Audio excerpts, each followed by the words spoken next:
We begin with a shooting in Nogales. This is the scene. It happened last night, and now we're working to learn what led to the shooting and what happened to the suspect after a Customs and Border Patrol agent or officer shot him. We know from CBP officials that the driver of the car did not stop for inspection. That man was driving not into Arizona, but into Mexico through the DeConcini port of entry in Nogales. That's where we find 9 on your side's Craig Smith. And Craig, what have you been able to find out about the shooting? Well, you know, this shooting happened far away from these open areas that are a part of the debate, the hot debate over a must-discuss border wall. This happened in a secured area where legal traffic comes back and forth from Mexico, one of the ports of entry.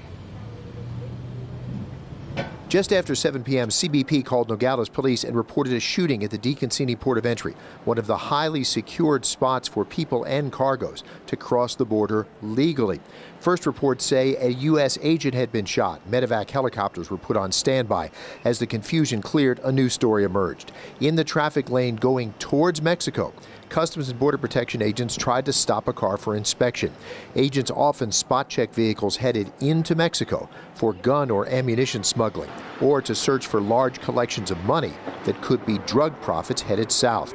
Officers say the driver did not stop. One officer fired and hit the driver. The vehicle kept rolling and stopped a few feet on the Mexican side of the border. An ambulance crew there took a young man to the hospital. Nogales Mayor ARTURO Garino is used to close cooperation between his city government and CBP, but he says it's been hard to get any information that might explain the man's action. And our officers usually work with CBP and Border Patrol because we get federal funds for the Stone Garden money for our officers to work on their own time. Operation Stone Garden is a federal program that pays overtime to officers cooperating with Homeland Security. Mayor Garino thinks there may be more friction because Nogales is fighting Homeland Security over razor wire. The Army just added to the Nogales border fence.